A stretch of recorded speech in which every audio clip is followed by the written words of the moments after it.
light and gay. I'll always think of you that way. I'll see you in the morning sun and when the night is new. I'll be looking at the moon, but I'll be seeing you. Yeah, that's true.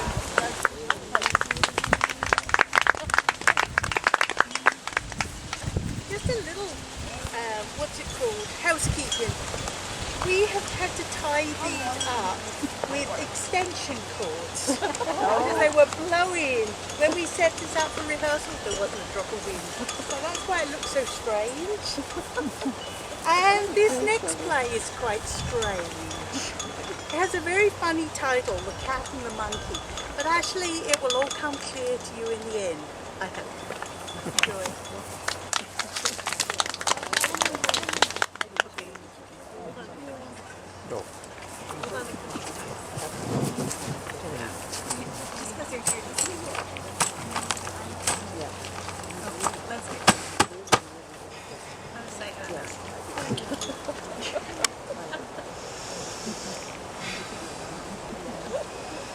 So, we were sitting in a bar and we were trying to work things out. The previous few weeks have been a nightmare. Secrets have been revealed, indiscretions confirmed, numerous accusations thrown. Hurled. Accusations in the form of big Chinese pattern vases had been hurled.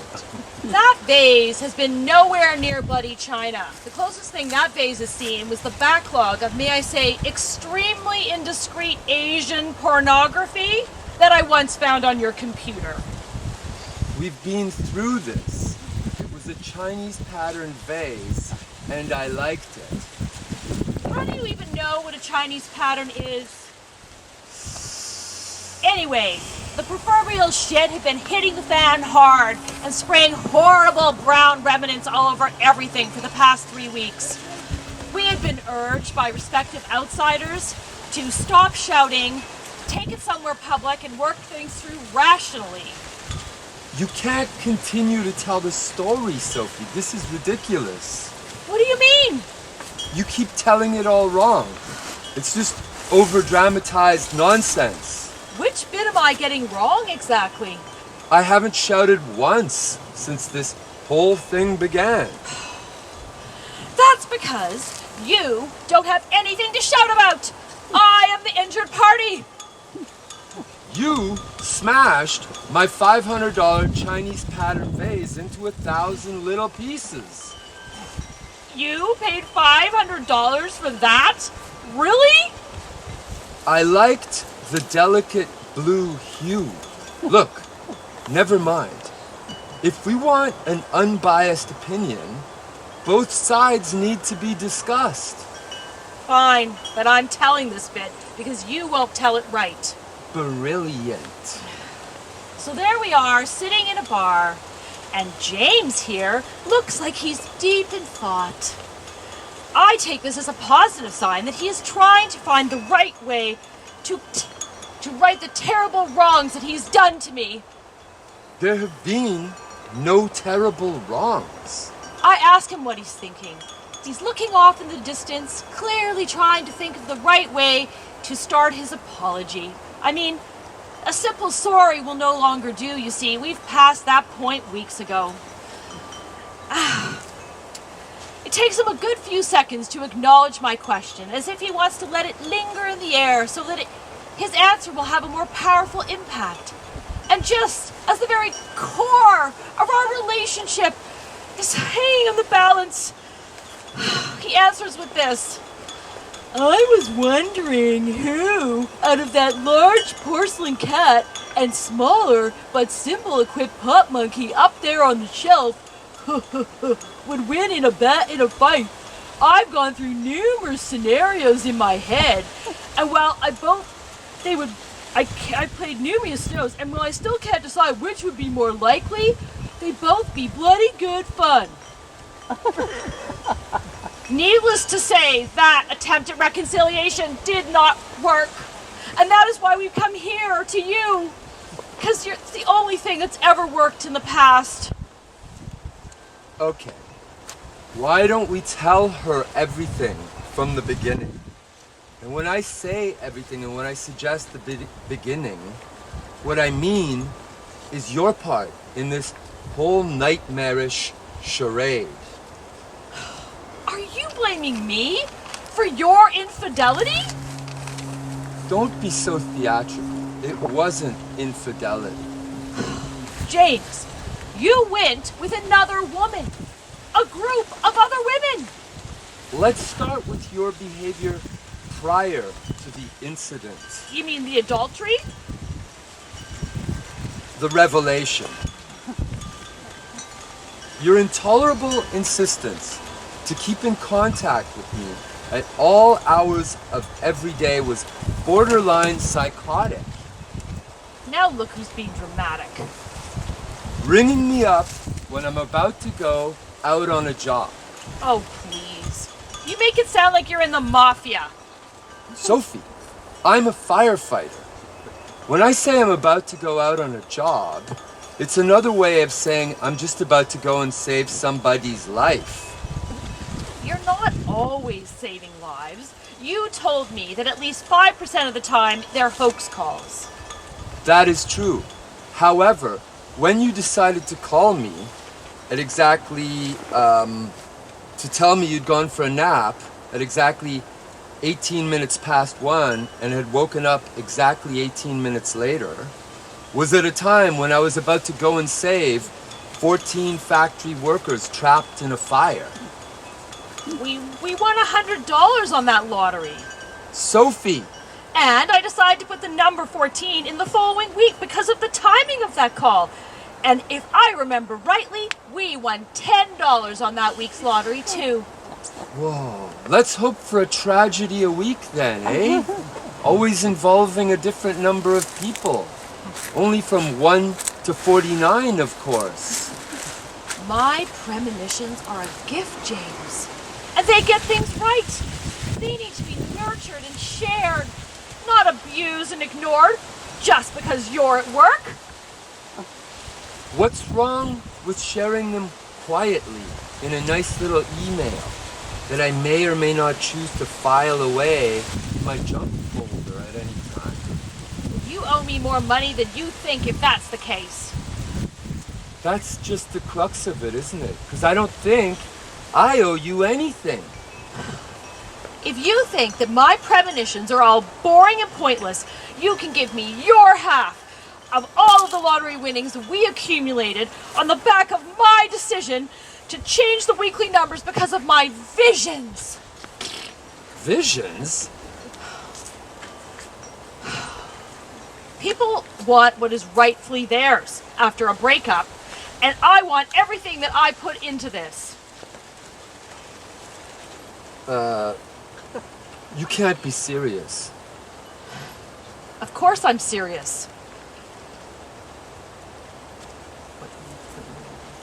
What you really need to do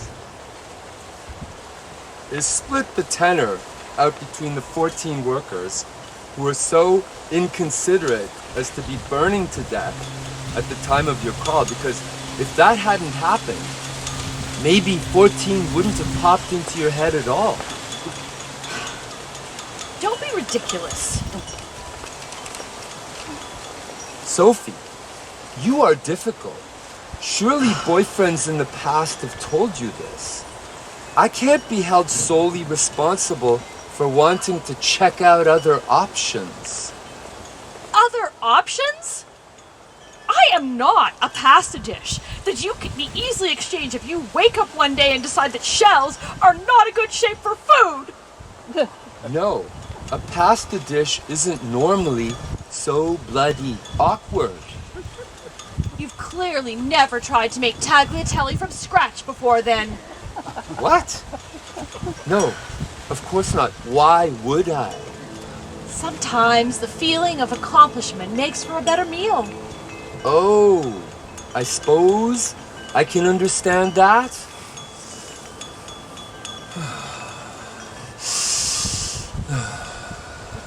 You're doing it again.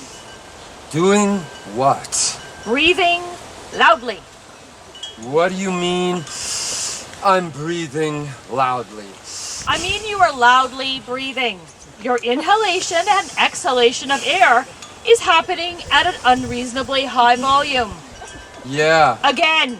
that's what's wrong with this conversation. You know, you do it all the time, James. You really annoy me. Yes, that's true. It's something I do need to look at. However, as this terrible affliction on your ears is something that I am once again unaware of, you're effectively asking me to do the only thing that I, as someone who cannot hear the offensive noise of my natural breathing, can do. You're asking me to stop breathing. Obviously, I am not asking that. I mean, if not you stopping breathing didn't mean the ultimate and irrevocable end of your life, of course I would ask you to do that. But as it does, I doubt I will. You doubt it. Don't push me. What made us get into this arrangement in the first place? We've known each other forever. We shouldn't have known to get any closer than we already were. I can't bloody remember. Whose idea was it? Surely it was yours. I don't think too much. And it was definitely a calculated coming together. Okay, well, all right. Wait, okay, we were in that coffee shop, right? And oh yes, I have been so close to winning $50,000 on that scratch card. You mean you got 2 of the same amount of numbers as most people do on every scratch card? Yeah, like I said, I was really close. Ooh, right. I remember I was depressed. I mean, I'd broken up with Harry, and he'd moved out that day. I should have known not to get involved then. You bought me a second cappuccino. You have never bought me anything before. It was only to stop you from crying. You didn't even drink it, I don't think. Yeah, well, I didn't really want it. I mean, I'd already had one. Why'd you let me buy it then? Because I have never seen money come out of your pocket for someone else before. I just wanted to see if you could do it. Remember you asked me what I was gonna miss about being with Harry, and if it wasn't too sentimental, then I was gonna be all right. Yeah, I remember that. Then I told you, remember? I told you and I said I asked if you would do it with me instead. Yeah. And right after that, I remember saying it sounded like a really bad idea. Did you? Yeah, I definitely said something like, geez, Soph, that doesn't sound like something we should start doing at all. You have never said geez in all the time I've known you. I'm older than you, aren't I? Maybe I said it before you knew me. So let me get this straight. Not only are you rejecting the idea that your dalliance, yes, that was a dalliance with a group of other women, is not a betrayal of any sort. You're now claiming, despite previous admissions from yourself, that you never think, that you thought this was a huge mistake from the start? I suppose, yes. And what? Because I blundered over your clear and concise G's opposition and flabbergasted you with my understandable breakup sniffles and wrongly assumed a purchased cappuccino didn't mean that you were gonna be an asshole for the rest of your life? You felt so backed into a corner that you couldn't say no? What? Do you think you've been a saint? I just remember saying, Whoa! What do you think past girlfriends would have said about you? That you were a delight? I don't think so. well, they may not be the best person to get a balanced and reasoned overview of my personality. No, of course not. Because then we'd roll back to the basis of your pot cat and porcelain monkey drivel. It was a porcelain cat and pot monkey.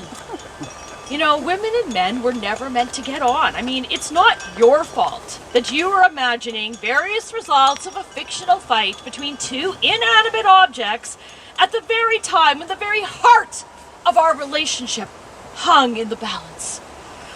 You're a man, and men are just different. The heart of our relationship was only hanging in the balance because of your overreacting neuroses, Sophie. And I'm not the first person to suggest that women are fundamentally different to men. You mean you're not the first man to absolve himself of responsibility based on a technicality?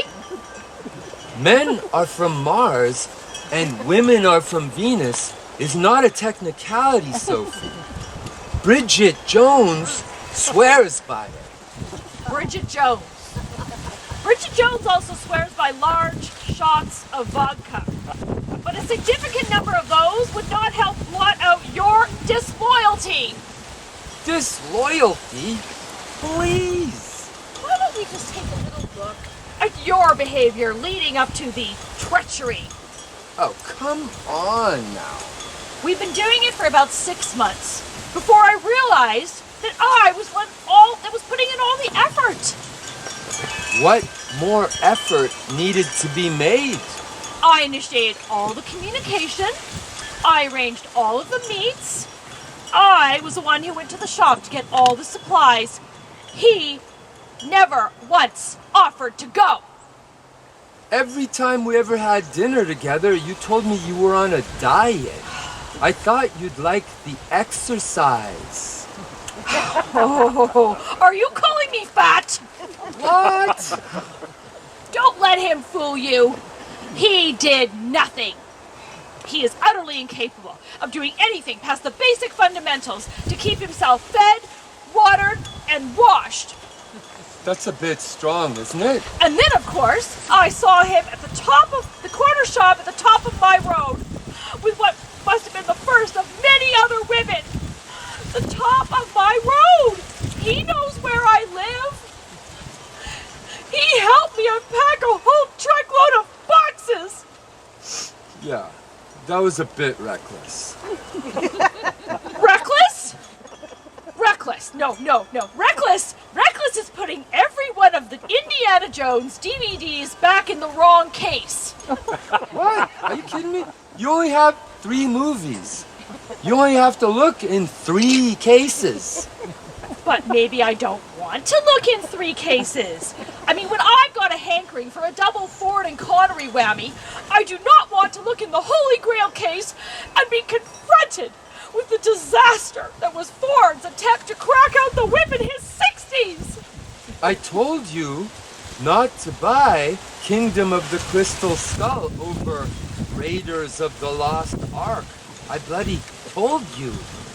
You know, is that why you never get anything done with your life? Because you're so ridiculously inefficient, you manage to triple your workload with anything you try to do. I get things done with my life. Oh yeah, like what? I got away from you, didn't I? You know how much you owe me, don't you? I won my money fair and square, Sophie. You owe me half of your cut. Exactly half of your cut. Sophie! How long have you been playing both teams, huh? How long have you been playing in both syndicates? It doesn't matter. How long have you been stealing my lottery number visions for your own sneaky little consortium? Oh, man. You pick numbers at random, Sophie. You don't have any visions. I picked the perfect set of numbers every week. We were up $500 on the year, James. I mean, accounting for the money we had to spend on the tickets, we were doing so well. We can't have been doing that well, Sophie. I won $20,000 in the 5th week as part of my new consortium. Using 3 of my numbers. Sophie, numbers are free. They can be used by anyone. No, I called you up. Not with my weekly number ideas, not 30 minutes before I saw you with that middle-aged, bad 80s perm receptionist bitch. Oh, in the corner shop, leaning all over the table like she owned it. Sophie, I told you, she ticked the lucky dip column. She ticked it! You know why I take such good care of those numbers, James. You know how much I need that money after that shit stole my savings. I know. All I wanted was to try to get some of the money back that Harry had taken from me, and a partner to get excited about choosing the numbers with. I thought even my lousy brother couldn't mess that up, but no, he got a taste of the big time, didn't he? A bigger group of people, more lines, more chances, and then pop, he's up $2,000. And I'm left trying to pretend that finding 3 separate bird shits on my car after just one night means that 3 will be my lucky number for the week. Calm down, Sophie. Mom, will you tell him?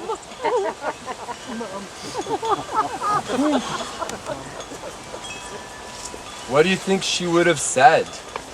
I don't know. Probably nothing. She hated our arguments, don't you remember? She used to say our whining would be the death of her. Well, thank God it wasn't. It'd be pretty bloody hypocritical coming to visit her gravesite and doing the very thing that topped her off in the first place. It'll be 3 years next month. I can't believe she's been gone that long. I know. I miss her so much, James. She was just Mom, wasn't she? But you don't realize how important that is until it's no longer there. She was the only one who ever told it straight. What? That you're an overreacting drama queen? And I'm an inconsiderate shit? Well, yes. I mean, my friends never tell me that I'm an overreacting drama queen. Because they know you'll overreact. She's still here, Soph. Of course she's not. She's us. Why do you think we come here when we're arguing? Or when we've got good news to share? She left her imprint on us, and that's all we need. Sometimes it's just so easy to forget. But look how easy it is to be reminded. Look, I'll help you as much as I can with the money. I probably spent more than your half on a fancy set of speakers, but I'll give you what I have left. I probably should have threatened to rip Harry's face off or something if I was a proper sort of brother. Anyway. You were never very good at the whole brotherly protection thing. I mean, remember? Mom told me to go and twist that kid's arm when we discovered that he had stolen your lunch money in high school. Remember? You were a big girl, though, Sophie. I was a year younger than you.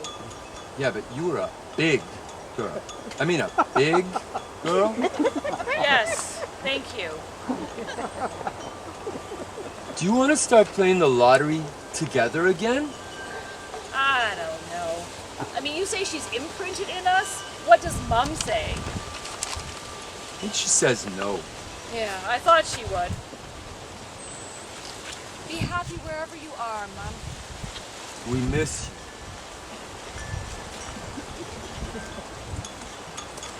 Come on, dickhead, let's go. Oh! You know she would disapprove of you calling me that. I wouldn't be so sure. You should have heard some of the things she used to say about you behind your back. Why? Let's just say she was really good at finding the hiding spots in your bedroom. She went looking through my bedroom? Obviously. You really don't know anything about women, do you?